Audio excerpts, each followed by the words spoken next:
देश भर के करोड़ों केंद्रीय कर्मचारियों और पेंशन भोगियों के लिए 1 दिसंबर 2025 एक ऐतिहासिक दिन बन गया है। महीनों से चली आ रही अटकलों पर आखिरकार सरकार ने ऑफिशियल मुहर लगा दी है। दरअसल 8वां वेतन आयोग अब फॉर्मल रूप से गठित हो चुका है और यह पुष्टि खुद संसद में दी गई। वहीं लोकसभा में पूछे गए सवाल संख्या 212 का जवाब देते हुए वित्त राज्य मंत्री पंकज चौधरी ने स्पष्ट रूप से कहा कि सरकार ने 3 नवंबर 2025 को 8वें वेतन आयोग का नोटिफिकेशन जारी कर दिया है। इस लिखित उत्तर के साथ उन्होंने नोटिफिकेशन की कॉपी भी संलग्न की, जिससे यह बिल्कुल साफ हो गया कि नए वेतन आयोग की प्रक्रिया अब ऑफिशियल रूप से शुरू हो चुकी है।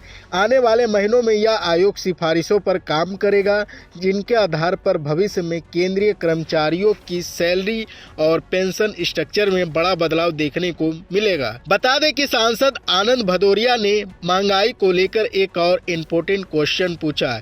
क्या सरकार डीए और डीआर को बेसिक पे में मर्ज करने का विचार कर रही है? सरकार का जवाब इस बार साफ तौर पर नहीं था। वित्त राज्य मंत्री ने बताया कि डीए को बेसिक पे में जोड़ना कोई प्रस्ताव फिलहाल सरकार के विचाराधीन नहीं है।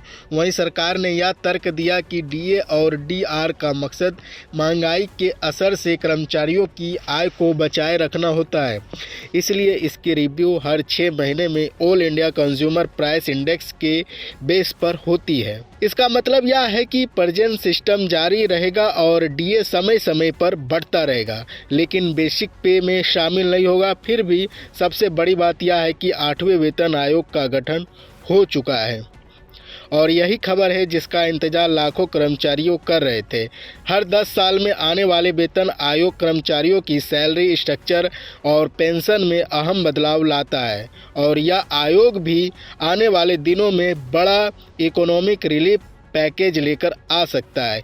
यानी एक तरफ जहां डीए मर्ज ना होने की खबर थोड़ी मायूस कर सकती है, वहीं दूसरी ओर नए वेतन आयोग का गठन कर्मचारियों के लिए उम्मीद की नई किरण बनकर आया है। अब सबकी निगाह इस आयोग की सिफारिशों पर टिकी होगी, जो आने वाले वर्षों में केंद्रीय कर्मचारियों की आय में बड़ा उछाल ला सकती है।